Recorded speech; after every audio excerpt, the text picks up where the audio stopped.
What's up, everybody? Welcome back to the Homie Hangout, where we help others move in excellence. And Jake Calvin Johns, better known as Big Boy, from San Clemente.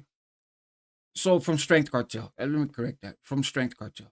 Uh, so he's been getting a lot of attention lately, especially since Big Wicked died, right? And the whole issue of the family having a GoFundMe to help pay for the services, and Big Boy contributing like $500 when he rides around with these luxury vehicles and flaunts all this money and everything else. So I'm not an expert in all that stuff. I'm not gonna get into all that stuff. But there's been some curiosity around his criminal history. And in particular, I think because of how he celebrates that culture, right? And I'll get to that a little bit in the end. But so what I've done is pulled up his history in Orange County, and then we'll look at his one felony case from 2007. But as you can see here, he might be the worst fucking driver in Orange County, right? So he has the felony in April 2007, then the infraction in 2017, and 2015, and 2017, and 2022, and another one in 2022, April 2022, December 21. You guys get the idea, right? I think there's like 12 or 13 of them. All the way down. It keeps going, right? It keeps going. And then right here at this misdemeanor, it stops. These are all traffic related, right? It's all speeding or not having a license plate on both ends of the vehicle or whatever the case may be. A lot of that stuff, there's not, many details for it. And I don't figure you guys much care anyways. What people want to know about is this, right? His felony case. So Jake Calvin Johns, aka Big Boy, on April 9th, 2007, was caught up for what appears to be like a home invasion, right? If you look at the charges. So there's felony burglary, there's felony robbery, 2 counts of felony false imprisonment affected by violence, menace, fraud, or deceit, and then 1 count of felony assault with a deadly weapon other than a firearm. And he has a co-defendant in the case. My understanding of that is they ran up in a house and left with a safe. Right? Well, I talk about Big Boy. Ran up in a house and left with the safe. The charges kind of reflect that. That's those are home invasion charges. Especially back in 2007. So normally you would get a lot of time for this, right? Like these are very serious charges. I know people that are doing life sentences for home invasion robberies. Not so with Big Boy, and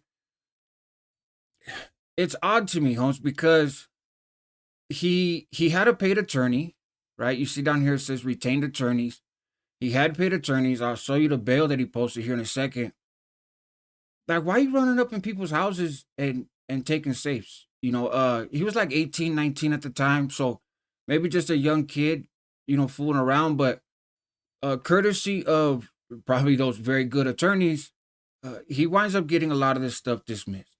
And so he bails out, and ultimately in September 19th, 2007, so like less than 6 months after he caught the case, he pleads guilty to 1 count of robbery in the first degree and 1 count of false imprisonment, and he gets sentenced, right? The rest is dismissed. We'll scroll down here. I'll tell you guys what he's sentenced to, of course, but here's his various hearings that he had. Um, and then here's his bail. Uh, he posted $100,000 bail in June. So he got arrested. April? He didn't sit in there very long. Therefore, bailed out. Must be nice. And then he was sentenced.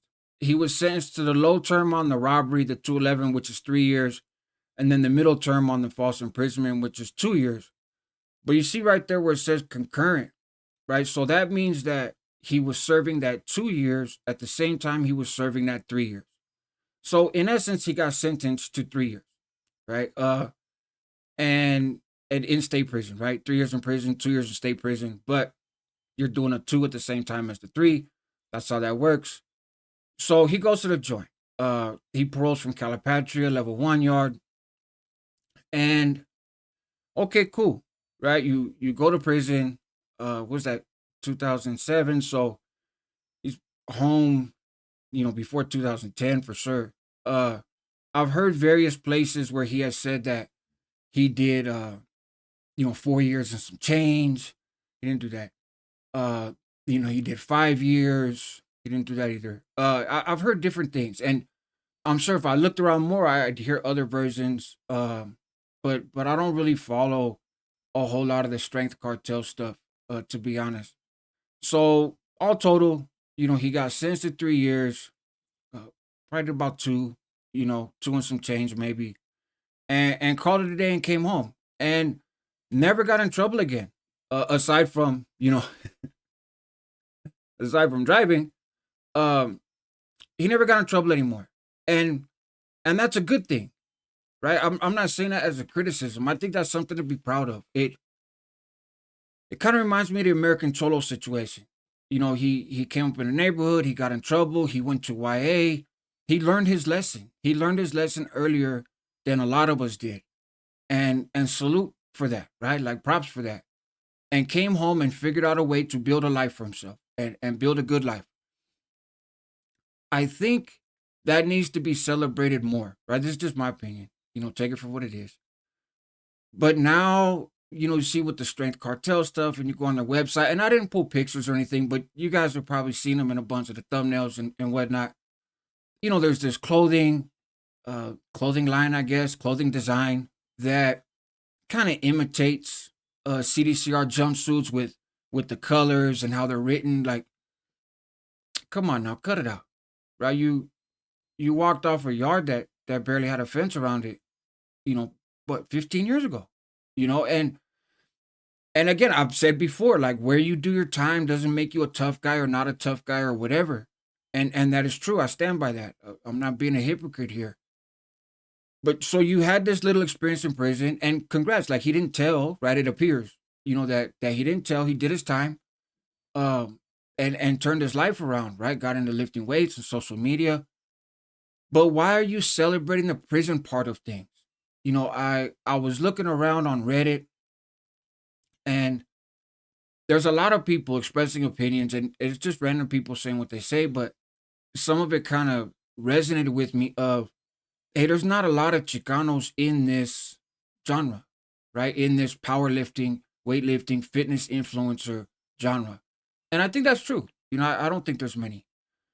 And so the celebration of prison and incarceration and gangs and I'm a tough guy, like that is not the life story of most Chicanos, right? That is not how most raza has lived their life, right? It's not how most anybody has lived their life.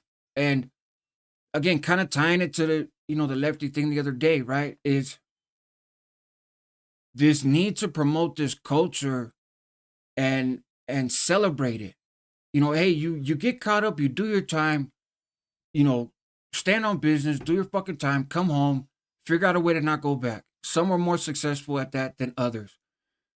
I could get maybe if there was a revolving door, right? Like I think Big Wicked went back and forth to prison and he's from Compton and so different environment, right? This is a rich kid that got caught messing around with this lifestyle and learned his lesson quick. So live that. Like share that part, right? I think therein lies the message more so than oh look, big tough guy shit and look at the clothes and like playing prison, mocking prison. Uh People that have done a boatload of time don't do that. It's weird to me. It's always the folks that do a couple years here, a couple years there, or just a couple years period that like hold on to that for their whole fucking life. That's as if that's your only accomplishment. When going to prison is an accomplishment, period. Staying out of prison all this time is the accomplishment.